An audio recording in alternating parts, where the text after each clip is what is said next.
Olá, meus amigos, bem-vindos a mais um Conhecendo a CLT. Nós vamos conversar hoje sobre o quadro de horários. A CLT prevê a obrigatoriedade, de acordo com o número de empregados por estabelecimento, lembra? Mais de 20 empregados em cada estabelecimento, estabelece uma obrigatoriedade de ter um registro, um controle de horário. Não necessariamente significa dizer que o empregador vai ter que ter um cartão de ponto, um ponto eletrônico. A gente vai falar sobre isso. Então o tema é o quadro de horário, como é que funciona o registro de horário dos empregados. No início dos nossos encontros eu sempre gosto de deixar aí os contatos. Então, tendo necessidade, precisando falar comigo, está aí meu WhatsApp, é o meu número, é o único número que eu tenho, pode mandar mensagem. Além disso, eu tenho postado dicas diárias no Instagram. Então, quem tiver interesse, é só me mandar mensagem, passa a me seguir lá que você vai acompanhar essas dicas diárias. Então, vamos lá, continuando. O primeiro artigo que fala sobre isso é o artigo 74 da CLT. O artigo 74 fala: o horário de trabalho será anotado em registro de empregados. Percebe que ele usa a expressão registro de empregados. Isso significa dizer que tem que ter um controle de horário dos empregados. Agora, como é que vai fazer esse controle de horário? O primeiro parágrafo foi revogado no ano passado, com essa lei que aumentou o número de empregados necessários para ter o registro de ponto, né? E aí o parágrafo 2º nos orienta. Para os estabelecimentos com mais de 20 trabalhadores, será obrigatória a anotação da hora de entrada e de saída. Então, ele estabelece, é obrigatório colocar a hora de entrada e a hora de saída. Ponto final. Só que aí ele vai falar da forma como esse controle é exercido. Então, ele vai permitir algumas formas das mais variadas. Controle manual, mecânico, eletrônico, digital. Veja só. Ele coloca em registro manual, mecânico ou eletrônico. Quando a gente fala eletrônico, engloba na expressão eletrônico o digital, né? Conforme instruções expedidas pela Secretaria Especial de Previdência e Trabalho do Ministério da Economia, permitida a pré-assinalação do período de repouso. Então, indicar lá qual foi o momento de repouso, a quantidade de tempo de repouso que ele teve. Essa expressão é uma novidade que a gente vê a partir de 2019, Secretaria Especial de Previdência e Trabalho.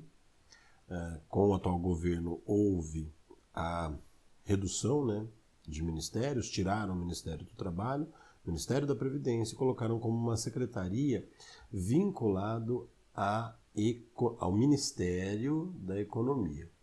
Veja, são pastas, né, de administração do governo. São pastas que têm a finalidade de auxiliar o presidente da República. Então não há nenhum problema, né, se a secretaria, se é ministério. O importante é que o executivo cuide dessas questões, porque ele tem obrigações, inclusive constitucionais, sobre esses temas. Tá? Em relação ao artigo 74, nós ainda temos o parágrafo 3º que nos diz: se o trabalho for executado fora do estabelecimento, o horário dos empregados constará de registro manual, mecânico ou eletrônico em seu poder, sem prejuízo do que dispõe o caput desse artigo. Então, ele estende para as atividades externas. Cuidado para não confundir com aquela atividade externa incompatível com a fixação de horário. Nós até já tivemos a oportunidade de falar isso nos vídeos anteriores, porque o que exerce, lá no artigo 62, inciso 1º da CLT, atividade externa incompatível com a fixação de horário, esse sujeito, ele está numa atividade incompatível, ou seja, que não há jornada de trabalho. Se não há jornada de trabalho, não há necessidade de controle dessa jornada de trabalho. Então, essa incompatibilidade, ela é gerada, né, por uma circunstância que é a impossibilidade de exercer registro. Agora, se, ainda que ele trabalhe de forma externa e possua um controle de horário, esse controle de horário fica em poder do trabalhador. O parágrafo 4º nos diz: fica permitida a utilização de registro de ponto por exceção à jornada regular de trabalho, mediante acordo individual escrito, convenção coletiva ou acordo coletivo. Então aqui esse dispositivo, ele permite a utilização do registro de ponto por exceção à jornada regular de trabalho. Então ele se torna uma exceção em relação à regra que é a jornada comum.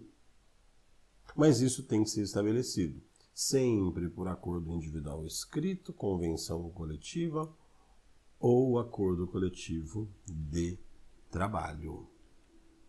O artigo 75 vem falar do descumprimento dessas regras.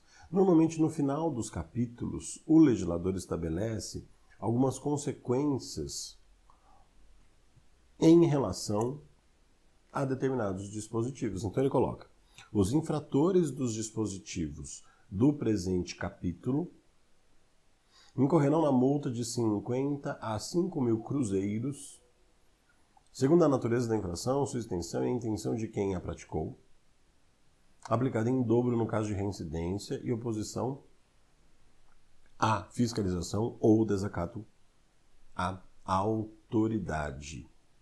E o parágrafo único desse dispositivo: são competentes para impor penalidades no Distrito Federal, autoridade, primeira instância, no Departamento Nacional de Trabalho, e nos estados e no território do Acre. Olha só como isso é antigo, né? Porque o Acre é estado há muitos anos, as autoridades regionais do Ministério do Trabalho, Indústria e Comércio.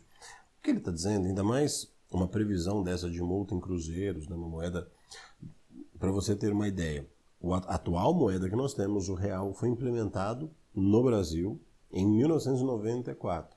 Né? Então, há muitos anos nós temos a mesma moeda, mas no passado, né, para quem viveu essa época sabe do que eu estou falando, nós tivemos uma oscilação de moedas, cruzado, cruzeiro novo, cruzeiro real, várias moedas, nessa instabilidade política, social e econômica que a gente costumeiramente vive no Brasil. O valor, ele sempre é atualizado e adaptado pelo Ministério do Trabalho em relação às regras, hoje, Secretaria do Trabalho relacionada ao Ministério da Economia, em relação às regras de adaptação desses valores. Mas isso é um pormenor. Ele estabelece a multa pelo descumprimento de regras relacionadas ao capítulo. Lembrando que o capítulo começa lá no artigo 57, quando ele inicia essa estrutura da jornada de trabalho. Esses são os dispositivos que a gente tem em relação a controle de horário. No nosso próximo encontro, nós vamos falar de um tema extremamente relevante e mais atual do que nunca, que é o teletrabalho. Aquele tema que muitas vezes nós até confundimos, né, com home office. Porque home office é sim trabalhar em casa, mas trabalhar predominantemente em casa, o legislador estabeleceu a expressão teletrabalho. Nós vamos analisar esse dispositivo. Agradeço demais a sua atenção, fica com Deus, um forte abraço e até o nosso próximo encontro.